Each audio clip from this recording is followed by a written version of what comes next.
Your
face, O God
Let's just worship the Lord.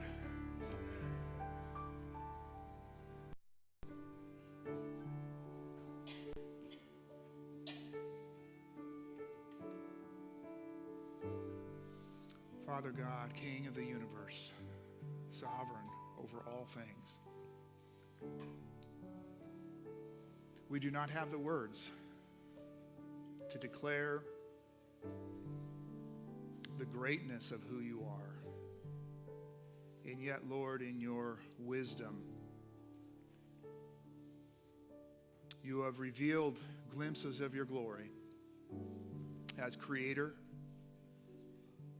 as a God who is good, as a Father who is good, as a Father who loves his children, as a God who loves his creation, as a God who has mercy and compassion on the sinner. Lord, you have revealed to us your glory as our Savior who has poured grace upon the humble, upon all those who will cry out to you. Lord, help. Lord, this morning we bring our worship, we bring our praise, we bring our thanks, and we declare, even as we have already sung, that you alone are worthy, and we worship. Lord, pour out your Spirit here, and thank you that you already have, and give us wisdom, Lord, and ears to hear what your Spirit is speaking to the church. In Jesus' name, amen. Well, you may be seated.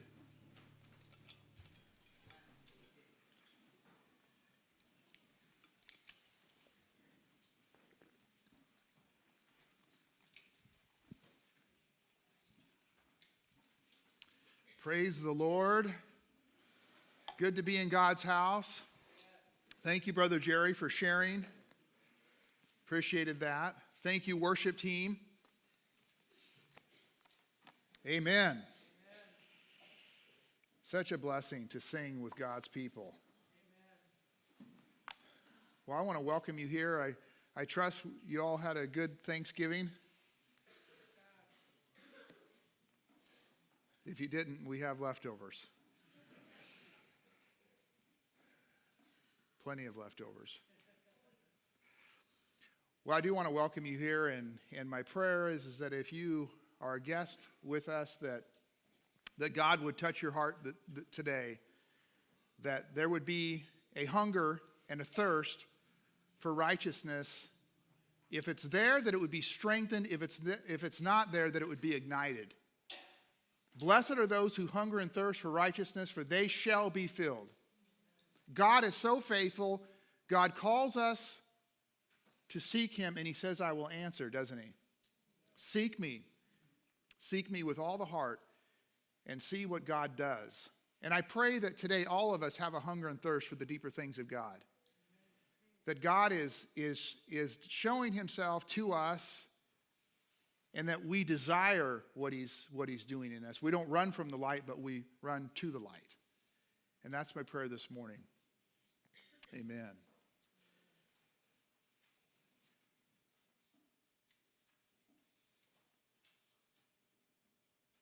Well, this has been an interesting week, short week for me, obviously, with the holiday. And as I got into this study, it just is one of those studies that takes you deeper and deeper and deeper. It's hard to collect your thoughts, and we'll see what the Lord has for us. But just a tremendous study out of John chapter 4, talking about worship. We've been talking about life and family and how important that is. And if there's a vision for the church that God has placed in my heart, it would be that we go deeper in the things of the Lord, that we go deeper as a family of God, that we go deeper into his love, that we grow deeper in our relationships with one another, that we are united in faith, united in one faith, one Lord, one baptism, amen? That God would unite our hearts together, because as we are united, there's a testimony that comes out of that relationship, isn't there? There's a testimony that the world looks in and sees, wow, they love each other. They help each other. And I pray that we as a congregation, God is taking us deeper into our relationships with one another.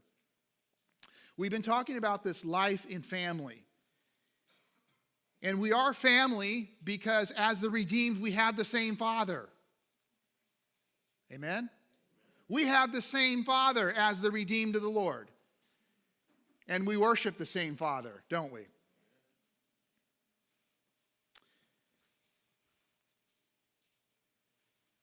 As the family of God,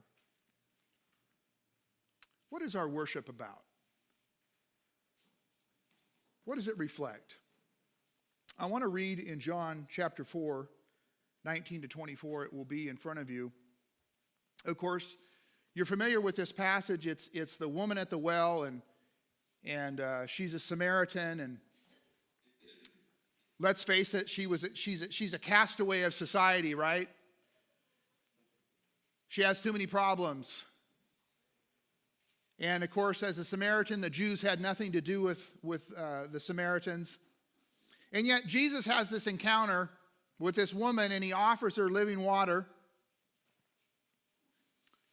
which we all need, amen? And he begins to tell her life story. And she figures out that something's different about this Jesus. And we pick up the story in verse 19. And she said, the woman said to him, "Sir, I perceive that you are a prophet. Our fathers worshipped on this mountain, and you Jews say that in Jerusalem is the place where one ought to worship." Jesus said to her, "Woman, believe me, the hour is coming when you will neither on this mountain nor in Jerusalem worship the Father. You worship what you do not know. We know what we worship, for salvation is of the Jews. But the hour is coming, and now is, when the true worshipers will worship the Father in spirit and in truth. For the Father is seeking such to worship him. God is spirit, and those who worship him must worship in spirit and truth." What is God's desire? What is God after? Well, we see from this passage that God is after true worshipers who worship the Lord in spirit and in truth. As we read, God is spirit, and those who worship him must worship in spirit and truth. This word must is it's a strong word. The same Greek word is used in the verse that you're familiar with. You must be born again. The same word is used of Jesus in John 3 also. As Moses lifted up the serpent in the wilderness, even so must the Son of Man be lifted up. Jesus said of himself, he must rise from the dead. Must is a powerful word. It's a word that should get our attention. That if you are to worship God, you must worship in spirit and in truth. And not only is true worship a must, but it is commanded throughout Scripture. That is a theme that is from cover to cover, is that you need to worship God and God alone. You're familiar with these verses. I'll just go over them quickly. "Hear, O Israel, the Lord our God, the Lord is one. You shall have no other gods before me, says the Lord. You shall worship no other God. For the Lord, whose name is jealous, is a jealous God." And he speaks of the other gods of the time. "You shall destroy their altars. You will break down their sacred pillars. You will cut down their wooden images. You shall not bow down to them nor serve them. For I, the Lord, your God, am a jealous God. Those who worship the Lord must worship in spirit and in truth." God says he's a jealous God. That raises some questions in my mind.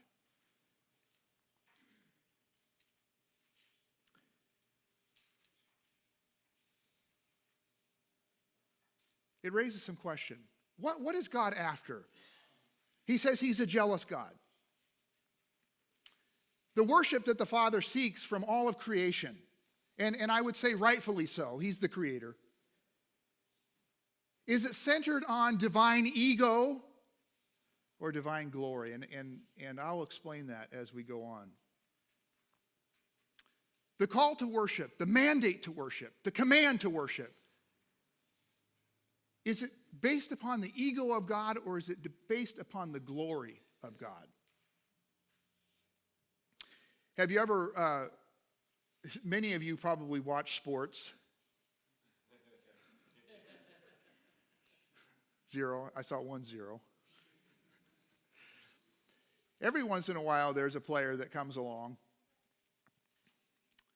that's especially gifted. You know, they're all gifted, obviously. They get into the NFL and they're especially gifted, and boy, don't they have egos that fit themselves. They become so self-absorbed, and they're easy to spot on a team. They are the ones that just readily focus on their own achievements. If you've watched the NFL, you know that players come around once in a while. They're disrespectful even to their own teammates. You'll even see them berating and yelling at their own teammates on the sidelines. These are the type of players that they'll walk off the field disgusted when the game is not yet finished, and they won't come back on the field. Ego. It's all about them. They're selfish. They're selfish. Now, if there's anyone that could ever claim and demand this type of worship, of course it would be God. God, who is wholly other, transcendent from his creation,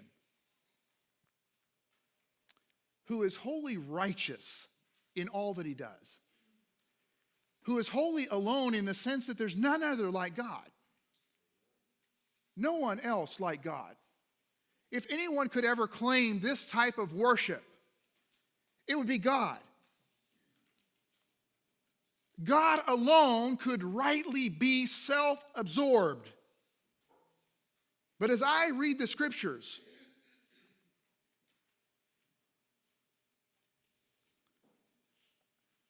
this isn't the God that we serve.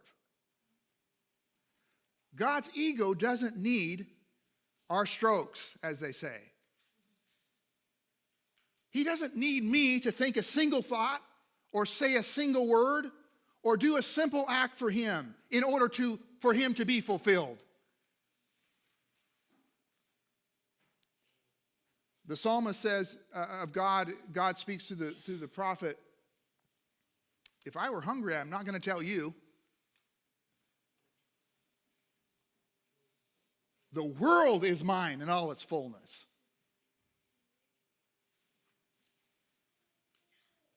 We read this, that God says, heaven is my throne and earth is my footstool. What house will you build for me, says the Lord?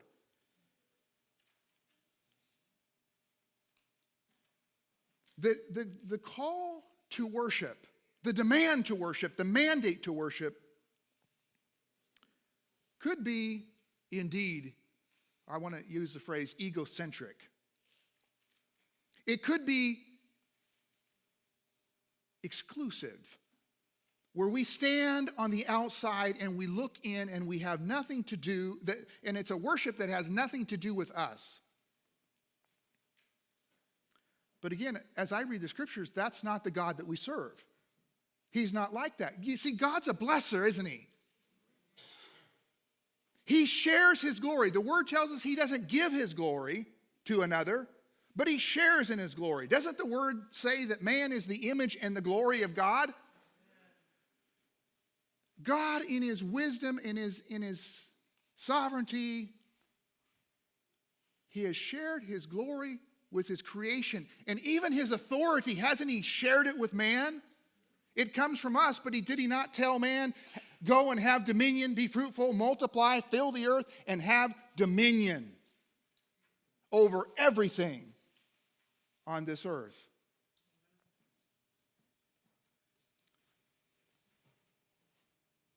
I think it gets really interesting as we think about worship, the different paths that the call and the mandate to worship could take. Let me say that the call and the mandate to worship is not based on God's ego, but it's based on his glory. The glory that is revealed in his creation. Remember in Revelation 4 and 5, those great chapters of the scriptures that give us a vision, a window into the heavenly throne room where there is worship that is unending and unceasing. And there in the throne room, what are they saying? You are worthy, O God Almighty, who was and is to come. For you have created all things, and for your glory they are created. And Revelation 5 talks about the Lamb, which is code, right, for Savior. God as Savior. The Lamb is worthy. The Lamb is worthy. It's interesting because as we think about creation and redemption, it has everything to do with our good. For we are his creation. We are his prize work of redemption. We are not on the outside looking in, responding in some arbitrary way to the call and the mandate to worship the infinite God, but we are as the redeemed, we are on the inside looking in. What I'm saying is we are not somehow disconnected from worship, but we are intimately connected with it. And all I have to say is, wow. That God, who could demand an ego-centric worship, has called us to worship him as his glory is reflected in us, as we are his creation and we are his redemption. And God says, the glory is mine, reflected in you, and now worship. But again, ego is exclusive, but glory is inclusive. As the glory of God touches my life. Sounds like we should all be there, right? In the throne room worshiping. Because God's glory has touched our lives. So let me say it again. Worship then is not ego-centric, but it's glory-centric. Here's another interesting thing about worship. Is that worship benefits us.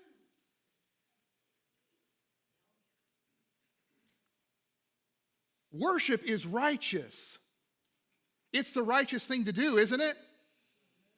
I mean, it's crazy to think about living in God's creation. Living as a recipient of the Spirit of God that has breathed life into man and not give God the glory. Giving God worship is the right thing to do, as he is all-powerful, all-knowing. He's God alone, one God, the great I am. And isn't it true that when we do the right thing, that righteousness in us brings life? We can think about Psalms 1, blessed is the man that, right, you're familiar with that? Walks not in the counsel of the ungodly. He doesn't stand in the way of sinners.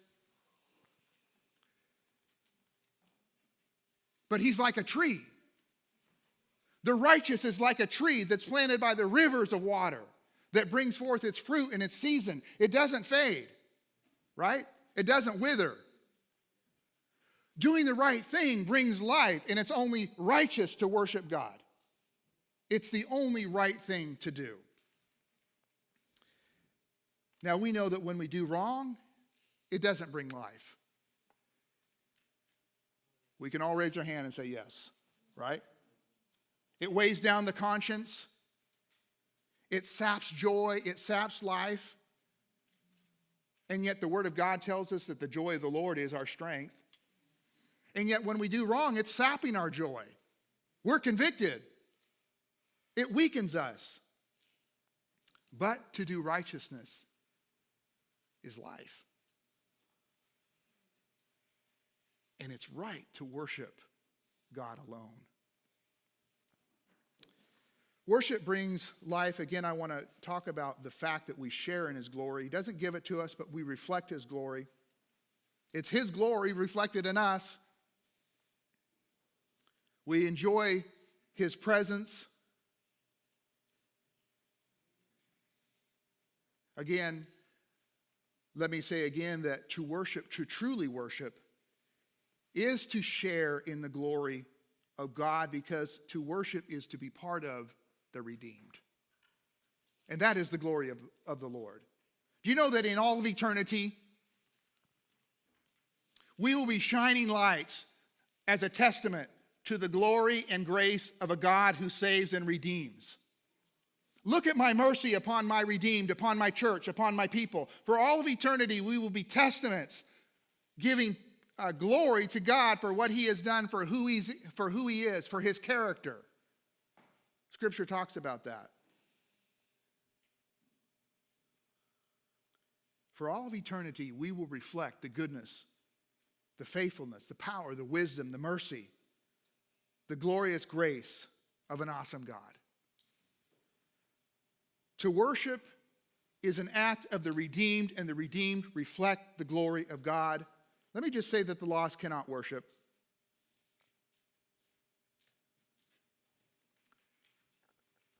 The lost cannot worship God,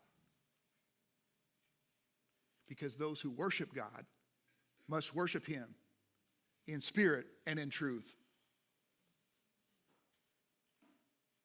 Worship, true worship, by its very nature, is a response of faith to God's glory as revealed in his truth. Amen? In his creation, in his invitation, come unto me, all you that labor and are heavy laden and burdened, and I will give you rest. To worship, by its very nature, is a response of faith to what God is saying about himself, about what God has done as creator, as redeemer. That takes faith. Without faith, you know the rest of the verse? It is impossible to please God. Because those who come to God must believe that he is, and he's a rewarder. He's a faithful God. He's a good, good Father. He's righteous in all that he does.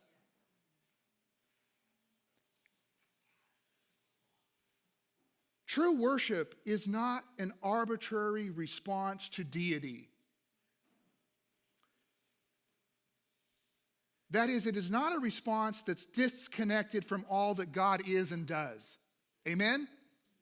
The worship that God desires is not disconnected from who he is and what he does, even though he could demand that. But rather, true worship is intimately connected to and rooted in his glorious person and his glorious work.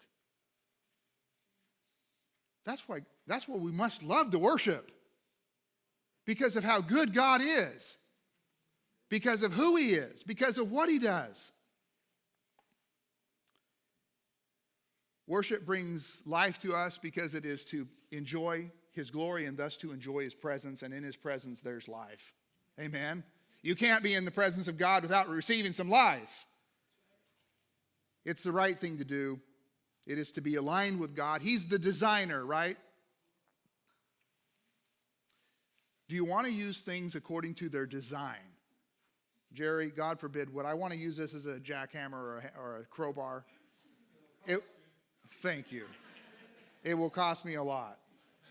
It would be silly to try to use this as a hammer. And yet when we worship God, we're getting in agreement with God for his purposes for our life, are we not? And when the design works as the designer makes it, it brings glory to who? The designer. Worship is incredible to think about what God has called us to do. Yes, he's mandated it. Yes, it's absolutely. Yes, it's commanded. But what a blessing to us. What goodness it is to us. What life it is to us as we walk righteously, as we reflect his glory, as we walk in his design. It's amazing to think about worship as glory-centric for our good. This Psalm 63, came across as just a wonderful psalm. Listen to the life that is in worship. Psalm 63, 4 and 5, if you want to write it down. I will bless you while I live. I will lift up my hands in your name. Here's the part. My soul shall be satisfied as with marrow and fatness, and my mouth shall praise you with joyful lips. Worship is marrow to the soul. Worship is life to the soul.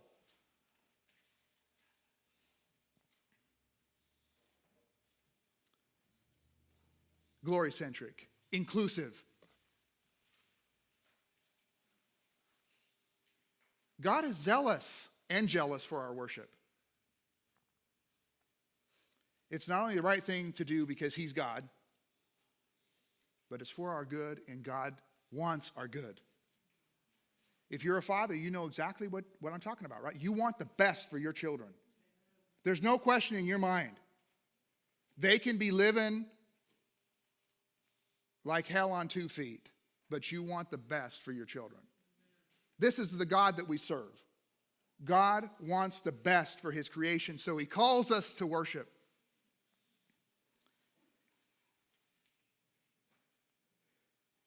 What is the substance of worship? What is worship? What is God after? Remember the woman at the well, the Samaritan woman? She sensed that he was a prophet, so she had a theological question for him. I want to know who's right on the worship location. Right? That was her question. This man of God, she's going to take advantage. She's running into this man of God. She wants to pick his brain. She wants to know who's right. On this hill or that hill. Jerusalem or here. Who's right? I want to know. Not about that. Not about a geographical location. Not under the new covenant. It's not even about time. Right? We become the temple under the new covenant. Our hearts, where God dwells through his Spirit. Amen? In spirit and in truth. We, the temple. That's what it's about. Getting rid of all that idolatry in our hearts. God wants pure worship. Get rid of all that junk that competes with me. The substance of worship, what I'm saying is the heart. That's the issue. Not about a geographical location, not about a time, it's about the heart. We are the temple of the living God. What is worship? I think we're going to close with this. What is the essence of worship? The essential part, the real, the meaning of worship. So important.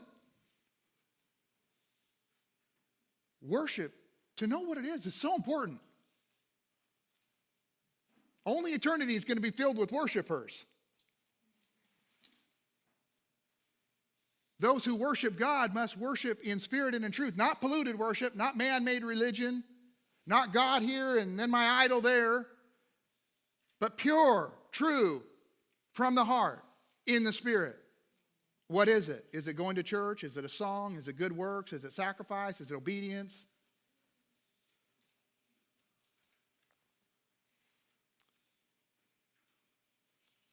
If we were to boil down worship to one thing, it would be loving God.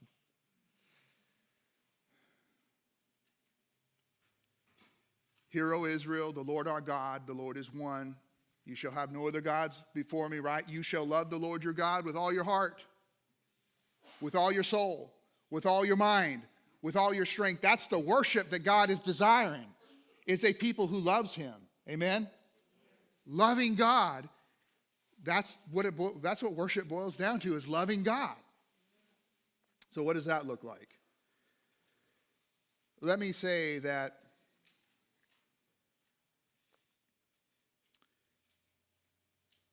the genesis of worship, or the genesis of love for God, must be born out of a trust in God. How do you love God if you don't trust him? One interesting thing that the teacher there when we were in Israel emphasized many times is that God brought his people into the wilderness in order that he would build trust in them. Have you been in the wilderness? Has God been ministering to your spirit, saying, trust me, building that trust? God's so faithful. The genesis of love for God, is a trust in God. Above all else, above everything else, trusting God. And how has God revealed himself? The Word. To trust God.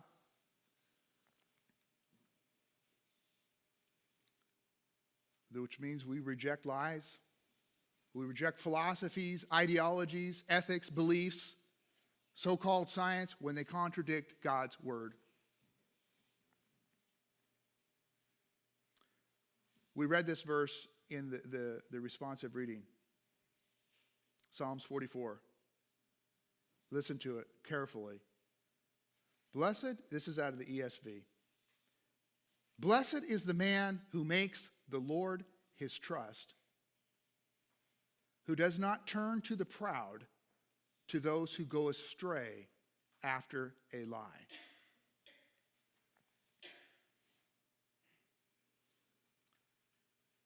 So what does God do to build trust in us? He invites us. Taste and see that the Lord is good. Amen? Seek me and live, God says. You want to build trust? Start seeking God. He's calling you to do it. And watch God work. And watch God demonstrate his faithfulness over and over and over and over and over and over again. Amen?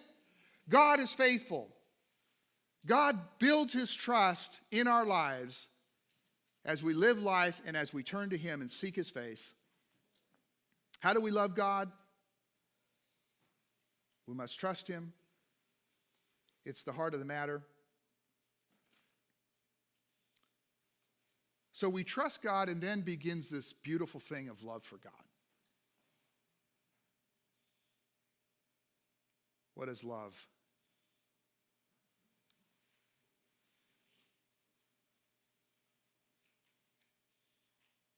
How do we love God above all else? We desire him. Amen? We prioritize him. We desire to know God. After all, the word says everything you can compare to God does not compare. Live thankful. How do you love God? Live thankful. Live a life that continually turns back to God and says, God, thank you. Thank you for my spouse. Thank you for my children. Thank you for my job.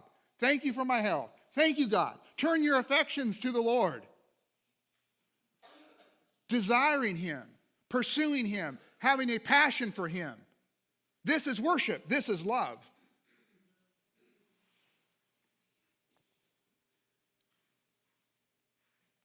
You know what the crown of worship is? The crown of love?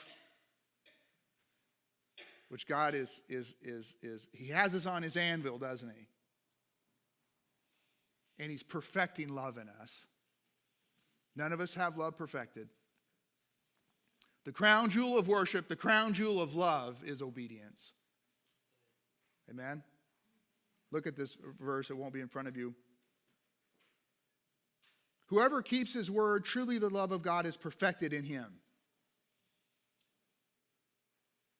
Pretty straightforward, isn't it? Whoever keeps his word, truly the love of God is perfected in him. That's a picture of completed and beautiful worship. That is the crown jewel of worship and love. And what does that mean? That means we've got to sacrifice our flesh, doesn't it? Easier said than done. What is worship? The psalmist said, prophesying of the Messiah, sacrifice and offering you don't desire. Burnt offering you don't desire. But a body you have prepared for me. As the psalmist writes prophetically of Christ, I delight to do your will, O my God, and your law is written within my heart. When it comes to worship, sacrifice, and offering, God says, keep it. Give me your heart, your life. Follow me. Do my will. Remember 2 gardens, the Garden of Eden, man said, I will do my own will. The Garden of Gethsemane, Jesus said, not my will, but thy will be done.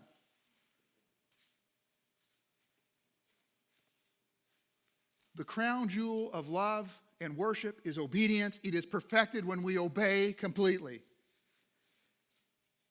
For this is the love of God, that we keep his commandments, John wrote.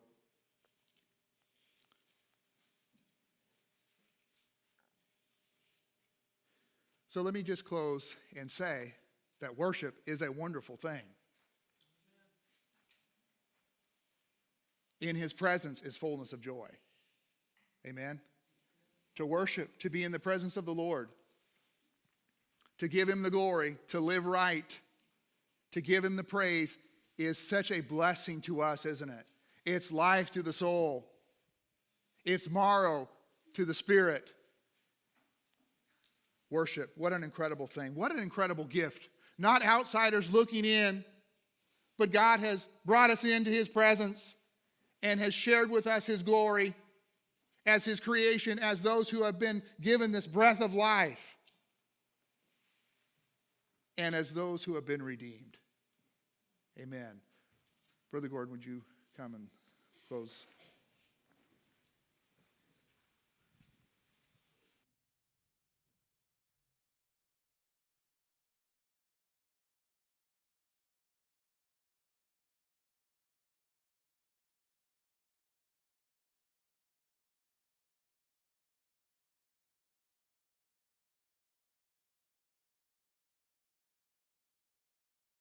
We place you in the highest place, for you are the great high priest. We place you high above all else, and we come to you and worship at your feet. Oh, we place you in the highest place, for you are the great high priest. We place you high above all else, and we come to you and worship at your feet. One more time. We place you in the highest place, for you are the great high priest. We place you high above all else, and we come to you and worship at your feet.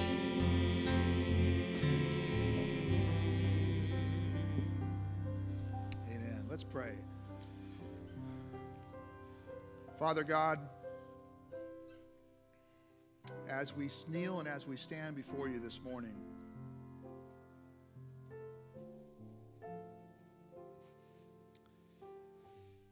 Lord, we thank you for your glory. God, you are so good, righteous, without fault. Every judgment is done in righteousness. And yet you are a God who has extended mercy and grace. You are a God who leads us in the wilderness and builds trust in us, Lord. We who are so afraid to trust and to just let go. You build that so patiently within our hearts.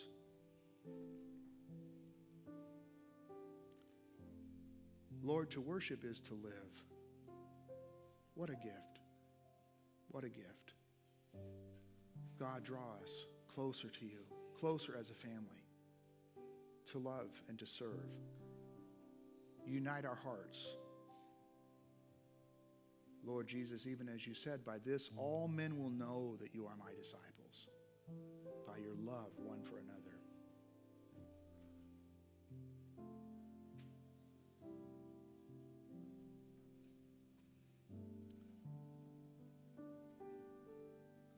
Thank you, Father, in Jesus' name.